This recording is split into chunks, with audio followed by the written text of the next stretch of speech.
So hello everyone, welcome back to my channel. Myself कल्पना शर्मा और आज मैं आपको क्लास 12 की इंग्लिश की फ्लैमिंगो का चैप्टर 2 पढ़ाऊंगी। चैप्टर 2 लॉ स्प्रिंग जो अनीश जंग जी ने लिखा है, आज हम उसके बारे में पढ़ेंगे। तो सबसे पहले अनीश जंग जी हैं, इस कहानी में हमें दो मेन कहानियों के बारे में बता रहे हैं। मतलब ये पूरी जो कहानी है चाइल्ड लेबर के ऊपर आधारित है। दो कहानी बताएंगी दो बच्चों की, एक का नाम है साहिब और एक का नाम है मुकेश। तो चलिए अब हम समझते हैं कि कुछ ये इम्पोर्टेंट पॉइंट्स भी हैं, मैं आपको समरी भी बताती जाऊंगी और ये जो पॉइंट्स हैं इन्हें भी आपको लर्न करना है। मेन अगर आप ये पॉइंट लर्न कर लेंगे तो आपको फिर चैप्टर पढ़ने की जरूरत नहीं है। आप इनका स्क्रीनशॉट ले लीजिए एक बार। चलिए अब आप स्क्रीनशॉट लेने के बाद आप चैप्टर स्टार्ट करते हैं। तो चलिए इसमें बताते हैं कि जो अनीश जंग जी होती हैं वो अपने घर के पास देखते हैं कि डेली जो होते हैं सुबह सुबह एक बेयरफुट आर्मी आती है जो छोटे छोटे बच्चों की होती है। तो कहती है एक दिन वो साहिब से पूछने लगती है कि तुम स्कूल नहीं जाते? तो वो कहता है नहीं। तो फिर क्या कहती है जो अनीश जंग जी होती है वो कहती है अगर मैं स्कूल बनाऊंगी तो तुम आओगे? तो वो कहता है कि हाँ मैं आऊंगा। तो फिर वो मन में सोच ही रही होती है कि मैं इससे कैसा सवाल पूछ रही हूँ कि तुम स्कूल नहीं जाते, अगर स्कूल जाता होता तो फिर वो ये काम क्यों ही करता। तो वो कहता है कि आप स्कूल बनाओगी तो मैं आऊंगा। फिर कुछ दिनों बाद अनीश जंग को फिर से ही वो साहिब मिलता है रैक पिकिंग करते हुए। तो वो कहता है कि आपने स्कूल बना लिया। फिर बहुत वो अनीश जंग जी होती है बहुत मायूस हो जाती है कि मैंने इस बच्चे की उम्मीद जो है वो जगा दी है, पर मैं अब कि इस बच्चे को ये लग रहा है कि स्कूल बनने वाला है। पर फिर वो सोचती है डिसमोटिवेट सी हो जाती है कि मैंने बच्चे को एक तरह से आशा देके छोड़ दिया, कि झूठी आशा दे दी मैंने एक तरह से। फिर वो कहती है कि जो अनीश जंग जी होती है कि क्या कहते हैं तुम रैक पिकिंग करते हो, रैक पिकिंग क्यों करते हो? तो बताता है कि जो हमारा पूरा परिवार है। अब मैं आपको कुछ इसमें से इम्पोर्टेंट पॉइंट बताती हूँ। जो साहिब होता है वो सीमापुरी में रहता है, दिल्ली की जो सीमापुरी है वो बताता है कि हम जो है हमारे पास इतने भी पैसे नहीं है कि हम शूज ले सकें या चप्पल ले सकें, हम नंगे पांव ही रैक पिकिंग करते हैं। उसके बाद वो बताता है कि on the outskirts of Delhi eight miles away from it homes of 1000 rack pickers make their living by rack picking. वो ये बताता है कि हमारा जो हम रैक पिकर हैं वो अपने घर से बहुत ज्यादा दूर है और हम दिल्ली में आके सीमापुरी में बस गए और कम से कम 10,000 जो रैक पिकर हैं वो सीमापुरी में लिव कर रहे हैं और अपनी लाइफ जो भी हमारी जिंदगी है अब यही रह गई है कि हमें गार्बेज को इकट्ठा करना है और ये हमारी एक तरह से फूड एंड लिविंग हो गई है। एक तरह से हमारे लिए आइडेंटिटी जरूरत नहीं है और हमारे लिए खाना और सरवाइव करना जरूरी है। इसमें बताया गया उनके लिए उनकी पहचान इतनी जरूरी है जितना उनके लिए खाना और सर्वाइवल जरूरी है।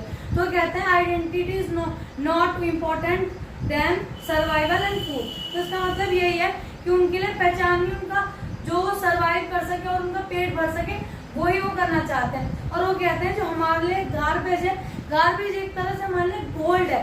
गोल्ड क्यों? क्योंकि वो हमें एक होप देती है और गार्बेज की वजह से हम सर्वाइव कर रहे हैं और अपना लिविंगहुड चला रहे हैं। तो वो कहते हैं कि जो बड़े हैं उनके लिए तो जो गार्बेज है वो गोल्ड है, जो बच्चे उनके लिए एक तरह से वंडर है। वंडर एक तरह से जैसे मान लीजिए वो गार्बेज में कोई पॉइंट मिल जाता है तो उन्हें होप मिल जाती है कि क्या पता मुझे और कुछ भी मिल जाए। तो एक तरह से बच्चों के लिए नहीं होता कुछ फैसिनेटिंग सी चीज, कुछ वंडर कि नहीं मुझे ढूंढना है, तो बच्चों के लिए हो जाता है। उसके बाद चलिए उसके बाद मैंने आपको बताया कि उनके लिए सर्वाइवल ज्यादा जरूरी है। तो फिर वो एक दिन उसके कुछ दिनों के बाद जो होती है अनीश जंग जी मॉर्निंग वॉक कर रही होती है तो वो देखती है कि जो साहिब है वो एक उसने पॉकेट थैला ले रखा है और थैला लेके वो किसी शॉप पे लग गया है। तो वो बताता है कि मैं एक टी स्टॉल पे मेरे को जॉब मिल गई है और मुझे वहां पे खाना मिलता है और डेली के मुझे पैसे मिलते हैं। पर वो देखती है जो साहिब पहले एक फ्रीडम था ना उसके पास, जो अपनी रैक पिकिंग करते हुए एक तरह से उस पर कोई बंदिश नहीं थी, कोई रिस्ट्रिक्शन नहीं थी। पर जब वो देखती कि उसका बहुत उस पर बोझ लग रहा है और अब उसे वो फ्रीडम नहीं लग रहा जो पहले वो रैक पिकिंग करते हुए लगता है। इतना चलिए उसके बाद अब हम पढ़ेंगे दूसरे लड़के के बारे में, मुकेश। मुकेश जो होता है वो फिरोजाबाद में रहता है। तो फिरोजाबाद में हमारी जो ऑथर होती है अनीश जंग जी, वो वहां जाती है। तो वो मुकेश को देखती है कि जो मुकेश है वो बैंगल मेकर है और एक फिरोजाबाद की फैक्ट्री में काम करता है। तो मुकेश और साहेब में ये अंतर होता है, जो साहेब होता है वो सोचता है कि अब ये हमारी जिंदगी बन गई है गार्बेज, अब वो कोई होप नहीं सोचता कि मुझे कुछ बनना है। पर जो मुकेश होता है वो कहता है कि ये जो हमारी लीनेज है ना बैंगल मेकिंग की, हमारी पीढ़ी दर पीढ़ी चलती आ रही, कि जितनी भी हमारी पीढ़ी है उन्होंने बैंगल मेकिंग ही बनाई है। वो कहता है कि मैं ये जो पीढ़ी दर पीढ़ी की चीजें तोड़ना चाहता हूँ और मैं एक मैकेनिकल इंजीनियर बनना चाहता हूँ। एटलीस्ट वो एक होप रखता है, कहता है कि मेरे पास एक होप है कि मैं एक दिन जरूर मैकेनिकल इंजीनियर बनूंगा। तो जो हमारी अनीश जंग जी होती है, ऊपर एयरप्लेन जा रहा होता है तो वो कहते हैं कि तुम पायलट नहीं बनना चाहते। तो अनीश जंग मुकेश जो होता है वो कहता है नहीं, मुझे पायलट नहीं बनना और मैं एक मैकेनिकल इंजीनियर बनूंगा।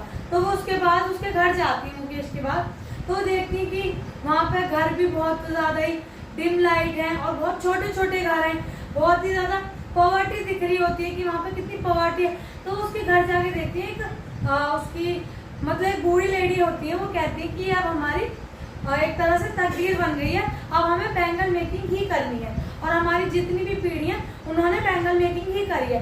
और वो देखती है कि वहाँ पे जो बच्चे बैंगल मेकिंग बना रहे हैं उनकी आई साइड पे बहुत ज्यादा अफेक्ट पड़ता है, उनकी स्किन पे बहुत ज्यादा इफेक्ट पड़ता है, क्योंकि जो फर्नेस होती है बैंगल की वो ज्यादा इफेक्ट करती है आंखों से। और उसमें दिखाया गया जो बच्चे हैं वो डिम लाइट में ज्यादा रह सकते हैं इन कंपैरिजन टू लाइटर, क्योंकि इसमें बताया कि वो डार्क में ज्यादा रहते हैं, क्योंकि उनके जो घर होते हैं वहाँ पे बहुत ही कम लाइट आ रही होती है और सारी चीजें ढकी होती हैं, और जो बैंगल मेकिंग होती है थोड़े डिम लाइट में करी जाती है और डार्क में। तो इसमें बताते हैं वो बच्चे जो है अगर वो कभी बाहर जाएंगे और वो जब ज्यादा लाइट देखेंगे तो वो उनकी जो आंख है वो झेल नहीं पाएंगी, क्योंकि जो उनकी आंख है अब वो डिम लाइट में ज्यादा कंफर्टेबल है।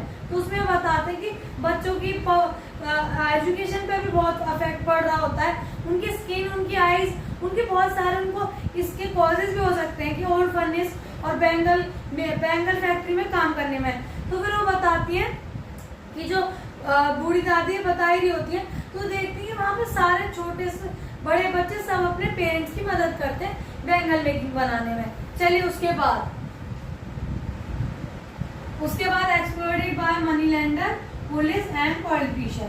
फिर मैंने आपको बताया वो कहती है कि आप ऐसा मतलब आप किसी चीज में क्यों फंस रही है बैंगल मेकिंग में, आपको कंप्लेन करनी चाहिए या पुलिस के पास जाना चाहिए, पॉलिटिशियन के पास जाना चाहिए।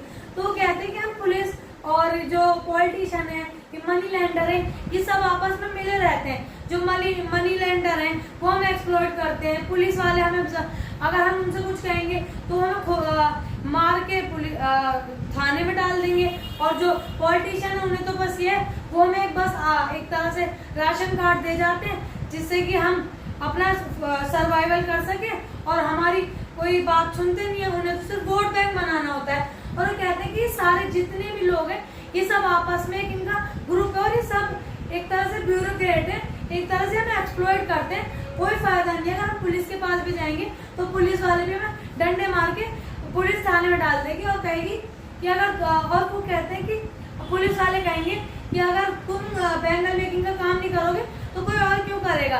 वो पुलिस वाले सोचते हैं, और जो सारे पॉलिटिशियन होते हैं कि अगर बैंगल मेकिंग इन लोगों ने बंद कर दी बनानी तो कौन बैंगल बनाएगा।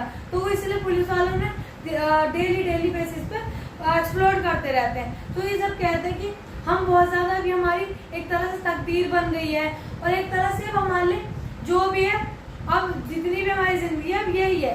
फिर वो कहते हैं, पर इसमें यही बताया गया कि इस स्टोरी में आपको ये बताया गया कि चाइल्ड लेबर से कैसे बच्चे एक्सप्लॉइट होते हैं।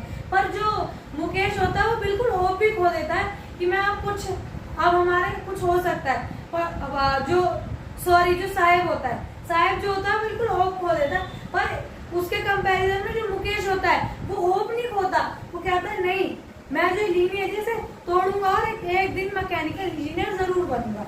तो इस कहानी में यही बताया गया कि कैसे लोग चाइल्ड लेबर कराते हैं छोटे बच्चों से, और कैसे लोग जैसे मतलब आपने सीमापुरी एरिया, फिरोजाबाद एरिया में ये ऐसे एरिया जहाँ पर चाइल्ड लेबर ज्यादा कराई जाती है। तो इस स्टोरी में हमें यही बताया गया है तो आज के लिए तो सिर्फ इतना ही। और अगर वीडियो अच्छी लगी हो तो वीडियो को लाइक जरूर करना, कमेंट जरूर करना और जितना हो सके वीडियो को अपने फ्रेंड्स और रिलेटिव के साथ शेयर करना और चैनल को सब्सक्राइब करना ना भूलना। और कमेंट में मुझे जरूर बताना कि आपको एक्सप्लेनेशन कैसी लगी। तो स्टे ट्यून्ड।